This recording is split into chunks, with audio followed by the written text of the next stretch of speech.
Hey kinfolk, thought I'd do a little bit of an update. I won't have time to edit and upload a new video on the yurt series, so I'm going to just give you heads up as to what I'm doing now.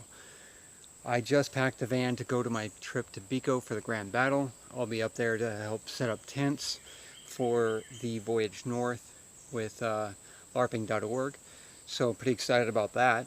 The other update is I've been working on a wagon, and the wagon didn't get done.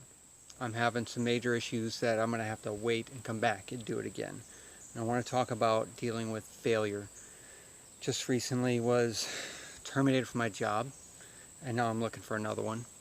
That's one failure, but this is also another failure, and it seems like they kind of giving you, when it rains it pours kind of situations. So this is kind of how I'm dealing with it. I didn't get I'll just kind of use the wagon as an allegory to real life failures. Not to say this isn't a real failure, but you get what I'm meaning.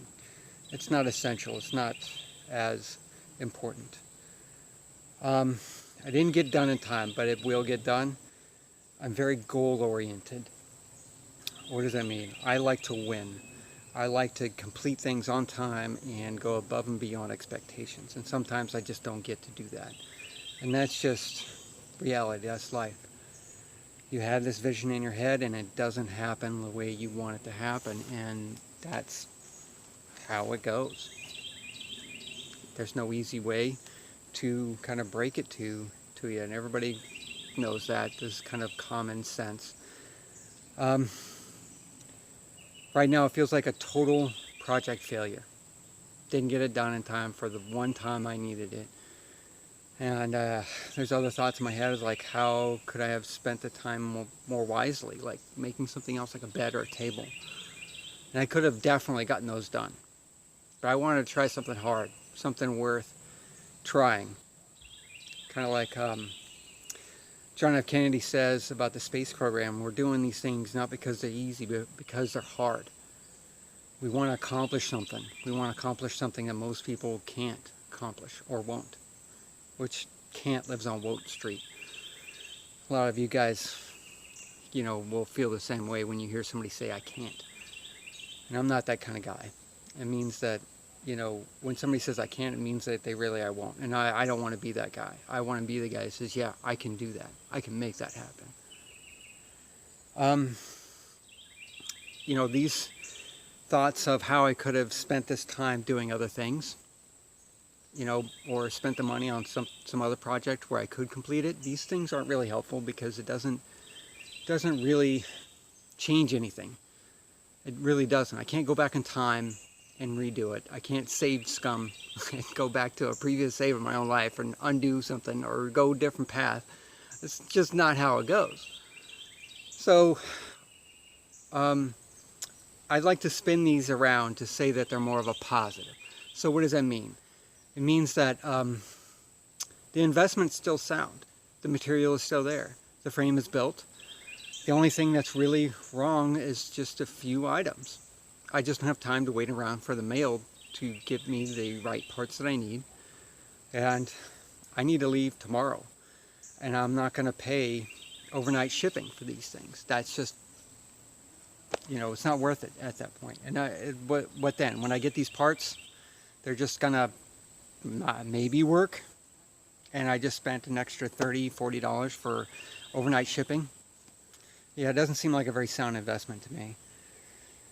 There are always victories in these losses. You got to look at the positive, like I just said. Like, I'll have more time to really turn it around, dress it up for next year, for the next event, for whatever. I just have the basic frame. That's all I got. I didn't dress it up. I didn't stain it. It's just the wood frame and the wheels, and that's really it. I got like a platform. I don't have any walls or anything. So I'll have more time to really turn it into something to where people will turn heads and look at it and like, wow, that's really cool. And I'd say, hey, hop on. And they could take a ride on the wagon. And I can haul them around. Be helpful to people.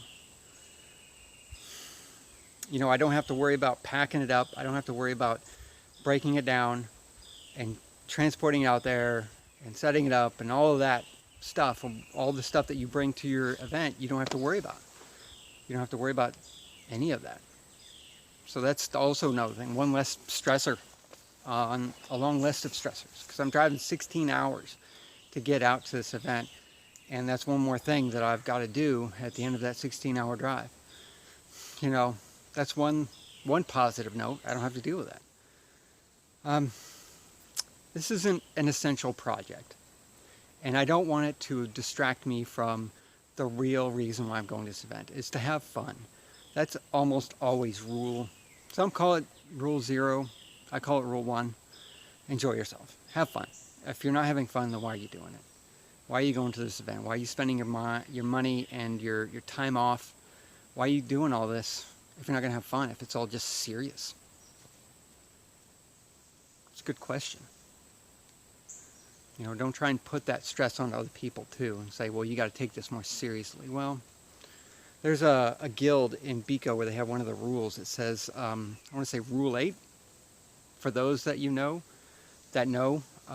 post down in the comments below. But rule 8 means I don't care.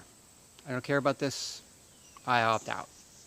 I can always opt out because it's not fun, or I just don't care. I've got other things to do. So you can always, you know, bring up rule 8. You know, I don't care. It's distracting from my rule 1, which is have fun. And this has been just weeks and weeks and late nights, long hours of trying to get this thing up and running, and it's just not working.